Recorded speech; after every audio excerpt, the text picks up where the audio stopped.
समुदायका लागि सञ्चार, युगवाणी नेटवर्क।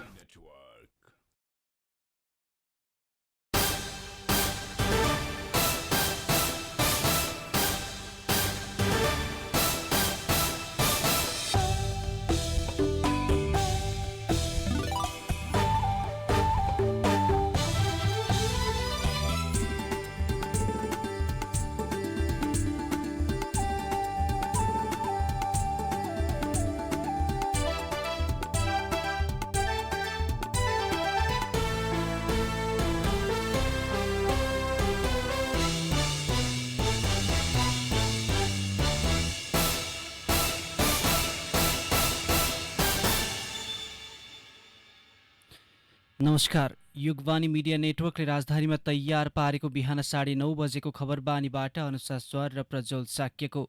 खबरबानी काठमाडौँमा रेडियो उपत्यका 87.6 मेगाहर्ज र रेडियो उपत्यका.com.np मार्फत सुनिरहनु भएको छ। खबरबानी सुरु गरौं मुख्य खबरका शीर्षकबाट।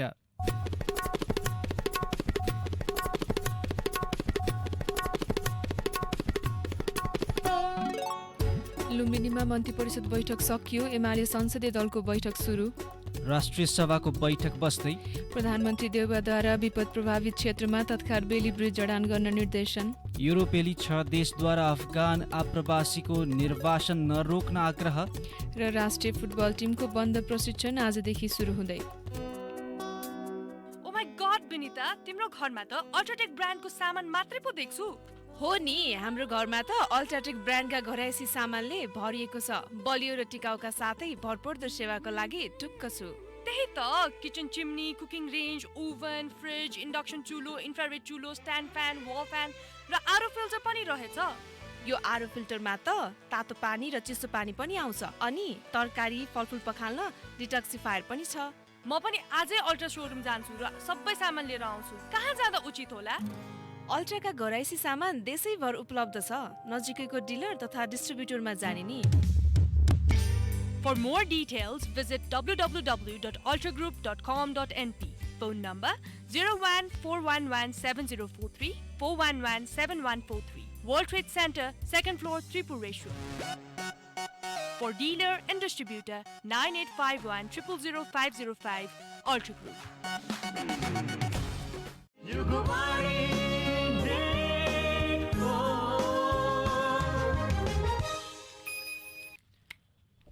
अब खबर विस्तारमा। लुम्बिनी प्रदेशका मुख्यमन्त्री शंकर पोखरेलले मन्त्री परिषद बैठक लगत्तै पार्टी संसदीय दलको बैठक राख्नु भएको छ। आज बिहान मुख्यमन्त्री पोखरेल निवासमा मन्त्री परिषद बैठक बसेको थियो।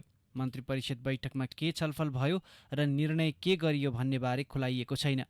अहिले केही बेर अगाडिदेखि नेकपा एमाले संसदीय दलको बैठक जारी छ। आफू विरुद्ध अविश्वास प्रस्ताव दर्ता भएपछि सामना गर्ने कि राजीनामा दिने भन्ने बारे निर्णय लिन मुख्यमन्त्री पोखरेलले बैठक राख्नु भएको हो। आज दिउँसो 1 बजे प्रदेश सभा बैठक बस्दैछ। यो बैठकमा मुख्यमन्त्री पोखरेल विरुद्ध दर्ता अविश्वास प्रस्तावमाथि छलफल हुनेछ। मुख्यमन्त्री पोखरेलका पक्षमा 38 र विपक्षमा सभामुख सहित 42 जना सांसद रहेका छन्। संघीय संसद अन्तर्गत राष्ट्रिय सभाको बैठक आज पनि बस्दैछ। नयाँ बानेश्वर स्थित संसद भवनमा दिउँसो 1 बजे बस्ने बैठकमा प्रधानमन्त्री शेरबहादुर देउवाको तर्फबाट विभिन्न प्रतिवेदन र विधेयक छलफल र पारितको लागि प्रस्ताव प्रस्तुत गर्ने कार्यसूची रहेको छ। सार्वजनिक सेवा प्रसारण विधेयक 2077 माथि विचार गरियोस् भन्ने प्रस्ताव प्रस्तुत गर्ने कार्यसूची रहेको संसद सचिवालयले जनाएको छ। त्यस्तै विधान व्यवस्थापन समितिको प्रतिवेदन सहितको रेलवे विधेयक 2076 छलफलका लागि र रेलवे विधेयक 2078 पारितको लागि प्रस्ताव प्रस्तुत हुनेछ। प्रधानमन्त्री शेरबहादुर देउवाले बाढी पहिरो प्रभावितहरूका लागि राहत उद्धार र खाद्यान्न अभाव हुन नदिन सम्बन्धित निकायलाई निर्देशन दिनुभएको छ। विपद जोखिम न्यूनीकरण तथा व्यवस्थापन राष्ट्रिय परिषदको 7औं बैठकमा प्रधानमन्त्री देउवाले सिन्धुपाल्चोक मनाङ लगायतका जिल्लामा बाढी पहिरोले बगाएका पुलहरूका स्थानमा बेली ब्रिज तत्काल सञ्चालन गर्न निर्देशन दिनुभएको छ। यस्तो पुलहरू सञ्चालन गर्न समय लाग्ने स्थितिमा नेपाली सेना मार्फत मोड्युलर यान्त्रिक पुल निर्माणको व्यवस्था मिलाउन समेत निर्देशन दिएको राष्ट्रिय विपद जोखिम न्यूनीकरण तथा व्यवस्थापन प्राधिकरणका प्रमुख कार्यकारी अधिकृत एवं परिषदका सदस्य सचिव अनिल पोखरेलले जानकारी दिनुभएको छ।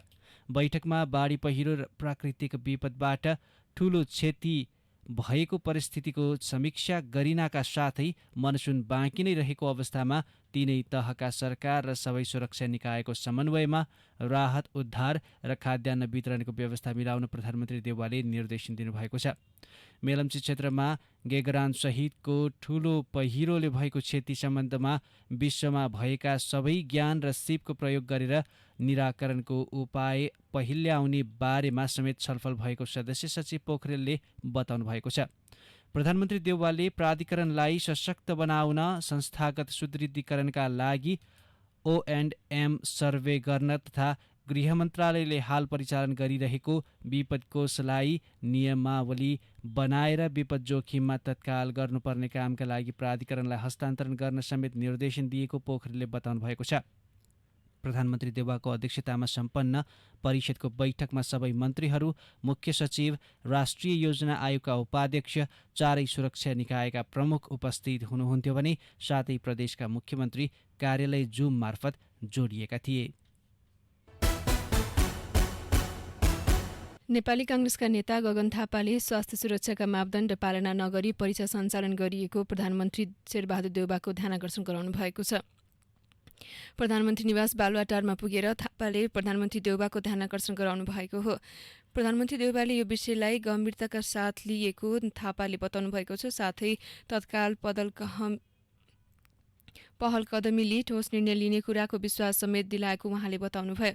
वैकल्पिक माध्यमबाट परीक्षा सञ्चालन गर्न ध्यानाकर्षण गराउँदा पनि स्वास्थ्य सुरक्षाका मापदण्ड पालना नगरी परीक्षा सञ्चालन भइरहेको नेता थापाको भनाइ छ।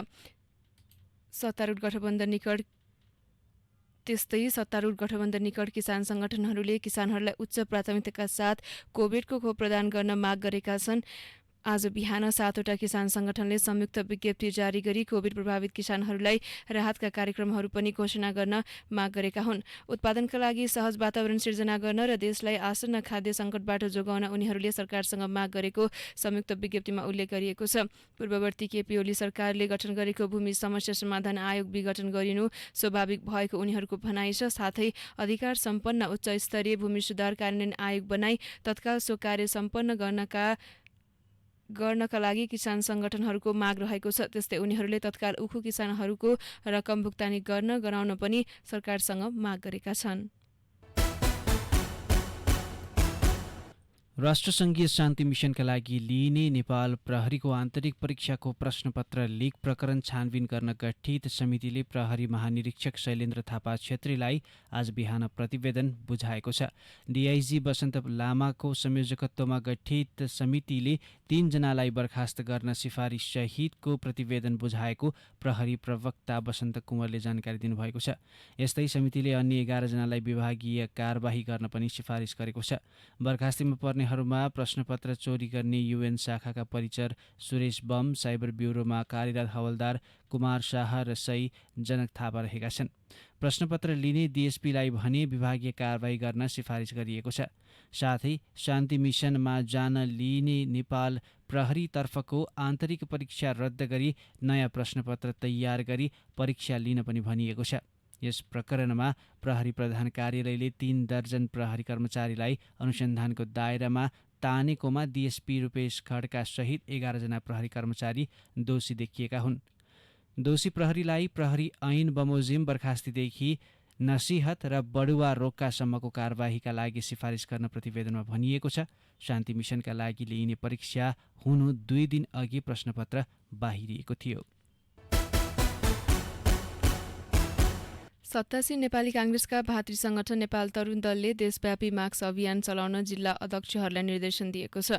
आज बिहान तरुण दलका अध्यक्ष जितजङ बस्नेतले कोभिड-19 को विरुद्धमा देशभर मास्क प्रयोग अभियान चलाउन र कोरोना विरुद्धको खोप लगाउनको लागि सबैलाई प्रोत्साहनसहित जनचेतना फैलाउने जिल्ला कमिटीलाई निर्देशन दिनुभएको हो। उहाँले खोप केन्द्रसम्म पुग्न नसकेका लक्षित वर्गलाई खोप केन्द्रसम्म पुग्न सहयोग गर्ने र खोप केन्द्रलाई व्यवस्थित र सहज बनाउन सम्बन्धित निकायसँग सहजीकरण गर्ने उहाँको निर्देशन रहेको छ। त्यस्तै तरुण दलले केही स्वास्थ्य संस्थामा लामो समयदेखि तोकिएको जोखिम भत्ता स्वास्थ्य कर्मीहरूले नपाएको भन्ने सुन्नमा आएकाले त्यसका लागि सम्बन्धित निकायसँग पहल गर्न भनेको छ। रसुवामा एक वर्षमा रेनबो ट्राउट माछाका 40,000 भुरा बिक्री भएका छन्। रेनबो ट्राउट मत्स्य अनुसन्धान केन्द्रले अण्डा तथा भुरा उत्पादन गरेर विभिन्न जिल्लामा पठाउने गरेको छ। आर्थिक वर्ष 2077-78मा केन्द्रले पालन तथा प्रविधि विस्तारका लागि रेनबो ट्राउट माछाको अण्डा 74,000 र 40,000वटा भुरा बिक्री गरेको हो। केन्द्रले रसुवा, नुवाकोट, काठमाडौँ, ललितपुर, भक्तपुर, धादिङ र चितवनमा बिक्री गरेको हो। कोरोना महामारीका कारण किसानहरू केन्द्रमा आउन नसकेका र केन्द्रबाट किसानको फर्ममा जान कठिन हुँदा लक्ष्यको तुलनामा केही कम बिक्री भएको केन्द्रका प्रमुख महेन्द्र भण्डारीले बताउनु भएको छ। केन्द्रमा अहिले जापानिज रेनबो ट्राउट माछा 236वटा, जापानिज रेनबो ट्राउट हुर्कौला माछा 810वटा, जापानिज रेनबो ट्राउट भुरा माछा 1740वटा, चिनिया रेनबो ट्राउट दानासेल माउ माछा 46वटा, चिनिया रेनबो ट्राउट स्विकी 10 भुरा माछा 4,400वटा र न्यानो पानीमा पालन गरिने कमन कार्प माछाको 5,000 भुरा रहेका छन्। रेनबो ट्राउट माछा पालनलाई उपयुक्त मानिएको नेपालका पहाडी, हिमाली र मध्य पहाडी गरी 58वटा जिल्ला मध्ये 38वटा जिल्लामा विस्तार भइसकेको पनि उहाँले बताउनु भएको छ। विदेश, खेल र मौसमका खबर बाँकी नै छन्। खबरबानीमा एकैछिन विश्राम। उज्यालो सबैलाई मन पर्छ। निरन्तर उज्यालोको लागि अल्ट्राटेक ब्रान्डका एलईडी लाइटहरू 85% भन्दा बढी बिजुली बचत, उच्च गुणस्तरीय तथा नयाँ प्रविधि युक्त 2 वर्षको वारेन्टी सहित अल्ट्राटेक ब्रान्डका बल्ब तथा प्यानल लाइटहरू सर्वत्र बजारमा उपलब्ध छन्। किफायती र भरपर्दो नाम तपाईँ हाम्रो UltraTech brand. For more details, visit www.ultragroup.com.np. Phone number 014117043, 014117143. World Trade Center, 2nd floor, Tripureshwar. For dealers and distributors, 9851 000505, 9851 000505. Ultra Group.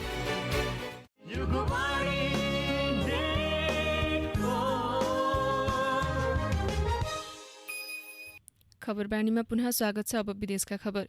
युरोपेली सङ्घ EUका 6 देशले अफगान आप्रवासीको निर्वासन नरोक्न युरोपेली आयोगले आह्वान गरेका छन्।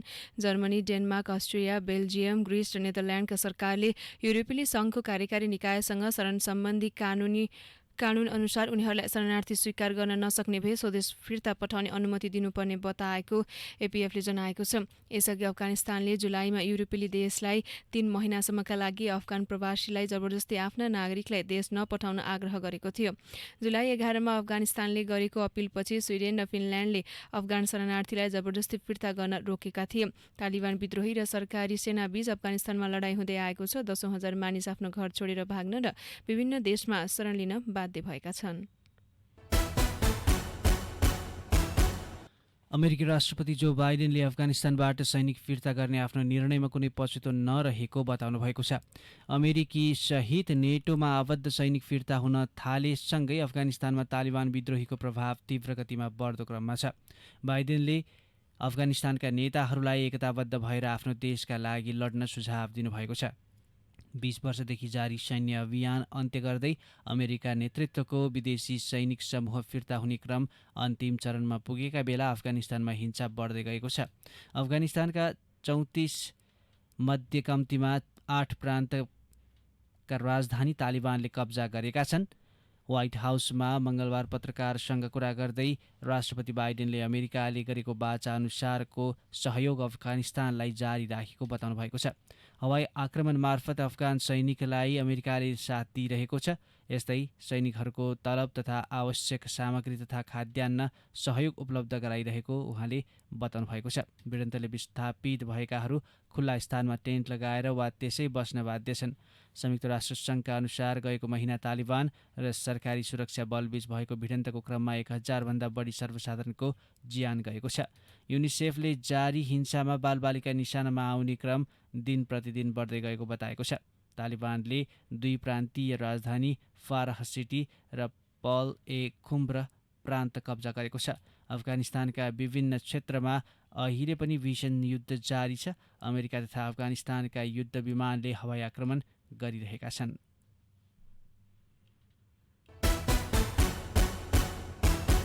अब खेल। राष्ट्रिय पुरुष फुटबल टिमको बन्द प्रशिक्षण आजदेखि सुरु हुँदैछ। प्रशिक्षण पोखरा रङ्गशालामा सुरु हुनेछ। मुख्य प्रशिक्षक अब्दुल्लाह अल मुताइरीको नेतृत्वमा 38 खेलाडी बन्द प्रशिक्षणमा रहेका छन्। प्रशिक्षणमा प्रकाश बुढाथोकी र एरिक वेस्ट सहभागी नहुने अखिल नेपाल फुटबल सङ्घ एन्फाले जनाएको छ। साफ च्याम्पियनसिप र एसियन कप छनौट अन्तर्गत फाइनल चरण छनौटका लागि नेपाली टोलीले तयारी गरिरहेको हो। अर्जेन्टिनाका कप्तान लियोनल मेस्सी फ्रान्सेली क्लब पेरिस सेन्ट जर्मेन पिएसजीमा अनुबन्धित भएका छन्। बार्सिलोनासँग सम्झौता नवीकरण हुन नसकेपछि मेस्सी पिएसजीमा अनुबन्ध भएका हुन्। पिएसजीले मेस्सीलाई फ्री ट्रान्सफरमा अनुबन्ध गरेको हो। पिएसजीमा अनुबन्धपछि बोल्दै मेस्सीले आफ्नो लक्ष्य र पिएसजीको भिजनमा समानता रहेको तथा उत्कृष्ट खेलाडीसँगै केही नयाँ उद्देश्य पूरा गर्न चाहेको बताएका छन्। 34 वर्षका मेस्सीले पिएसजीसँग 2 वर्षको सम्झौता गरेका छन्। सम्झौता थप गर्नका लागि विकल्प समेत दिइएको छ। मेस्सीले पिएसजीमा 30 नम्बरको जर्सी लगाउनेछन्। 6 पटक बालोन डिओर जितेका मेस्सीले केही दिनअघि बार्सिलोना छाडेका थिए। सम्झौताका लागि उनी हिजो पेरिस पुगेका हुन्। पेरिसमा उनलाई हजारौं समर्थकहरूले स्वागत गरेका थिए। अब मौसम। देशभरको मौसम आज सामान्यदेखि पूर्ण बदली भई धेरै स्थानमा हल्कादेखि मध्यम वर्षा हुने जल तथा मौसम पूर्वानुमान महाशाखाले जनाएको छ। मनसुनी न्यूनचापी रेखा तराई भूभाग नजिक रहेकाले मनसुन पुनः सक्रिय भएको छ। अहिले देशभर सामान्यदेखि पूर्ण बदली रहेको छ। थोरै स्थानमा हल्कादेखि मध्यम वर्षा भइरहेको छ। आज दिउँसो देशभर सामान्यदेखि पूर्ण बदली रही धेरै स्थानहरूमा हल्कादेखि मध्यम वर्षाको सम्भावना रहेको छ। त्यसै राति पनि देशभर सामान्यदेखि पूर्ण बदली रही केही स्थानमा हल्कादेखि मध्यम वर्षाको सम्भावना रहेको छ। प्रदेश 1, प्रदेश 2, बागमती र गण्डकी प्रदेशको 1-2 स्थानमा मेघगर्जन र चट्याङसहित भारी वर्षाको सम्भावना रहेको छ। खबरबानीको अन्तिममा मुख्य खबरका शीर्षक फेरि एकपल्ट।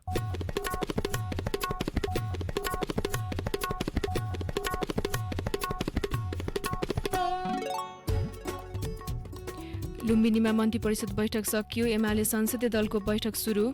राष्ट्रिय सभाको बैठक बस्दै। प्रधानमन्त्री देउबाद्वारा विपद प्रभावित क्षेत्रमा तत्काल बेली ब्रिज जडान गर्न निर्देशन।